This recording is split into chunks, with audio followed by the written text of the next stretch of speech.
सबको मेरा प्यार भरा नमस्कार।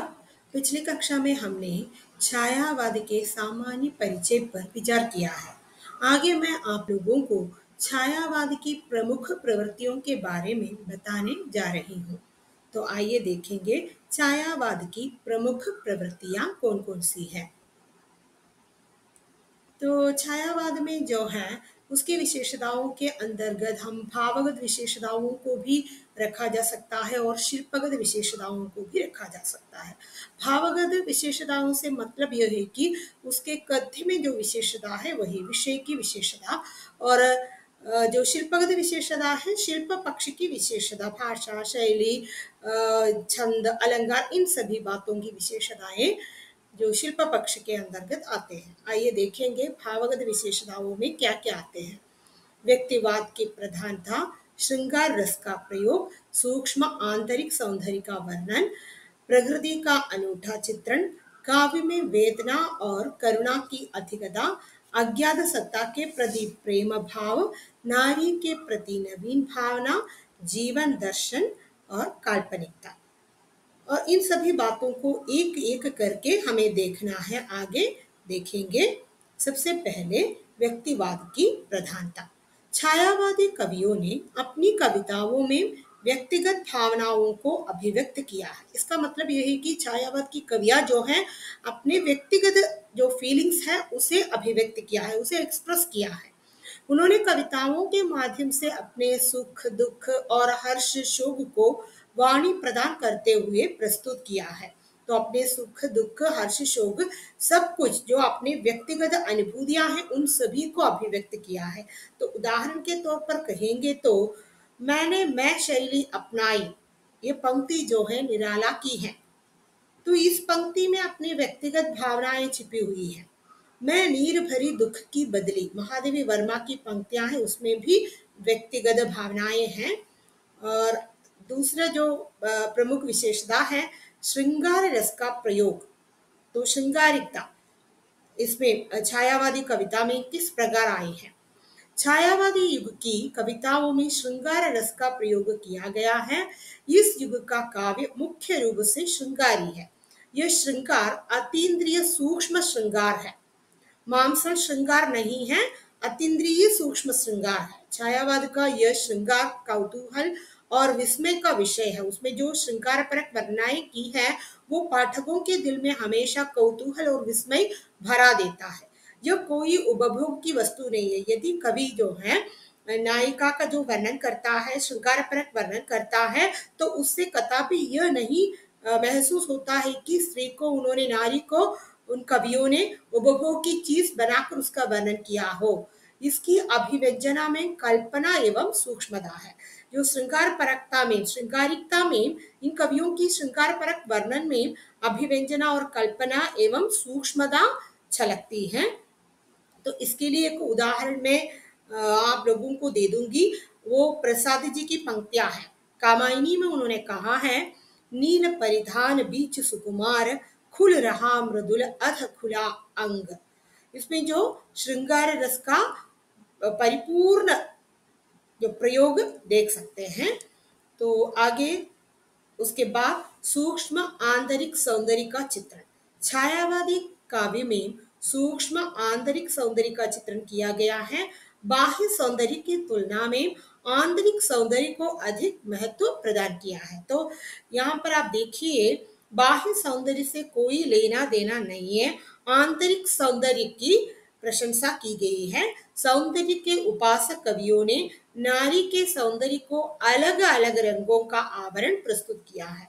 तो यहाँ पर जितने भी कवियों की रचनाओं से हम वाकिफ होंगे, उन सारे के सारे कवियां जो हैं नारी के सौंदर्य का एक अलग रूप ही हमारे सामने प्रस्तुत करेंगे। तो अगला है नारी के प्रति नवीन भावना। छायावादी काव्य में सौंदर्य और श्रृंगार से तात्पर्य नारी से है। जो नारी ही श्रृंगार की चीज है। सौंदर्य का वर्णन करें तो नारी के सौंदर्य का वर्णन करेंगे। नारी केवल प्रेम की पूर्ति का साधन मात्र नहीं है। तो इन कवियों का यही भावना है कि नारी जो है केवल प्रेम की पूर्ति का साधन नहीं है, यह भाव जगत की सुकुमार देवी है। उसे देवी के समान रखना चाहिए, सुंदर देवी के रूप में उन्हें रखा गया है। रीतिकालीन नारी के विपरीत छायावादी नारी अधिक सजग थी।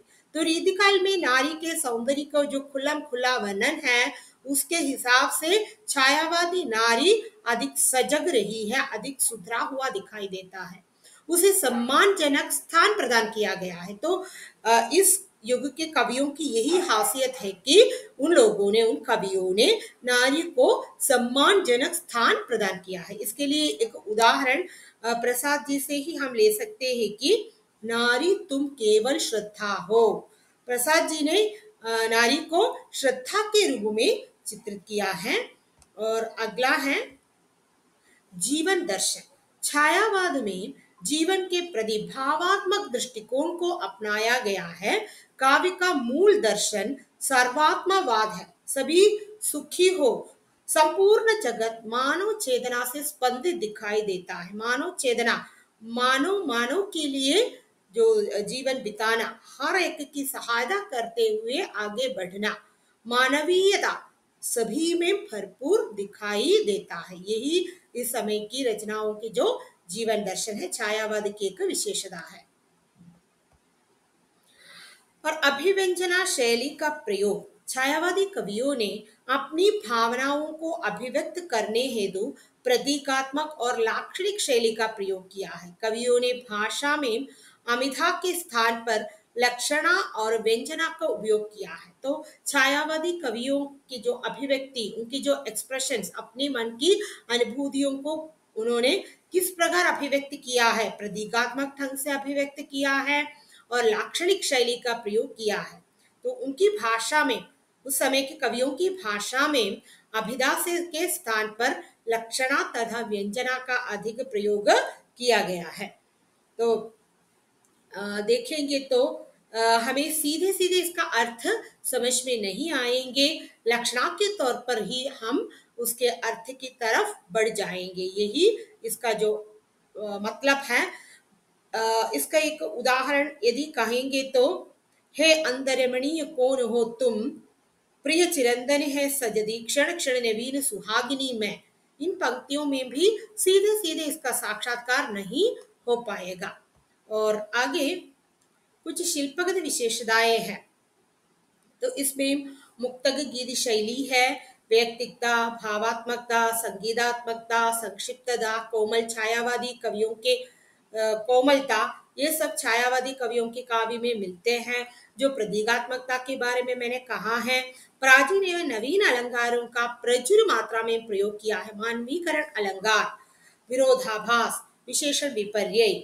आप तो जानते हैं कि जूही की कली जो कविता है, विजयवन वल्लरी पर सोती थी सुहाग भरी नीर स्वप्न मग्न, अमल कोमल तन तरुणी जूही की कली। इसमें जो है मानवीय व्यापारों का आभास जो है प्रकृति पर किया हुआ है, तो इसलिए वहां पर मानवीय अलंकार है।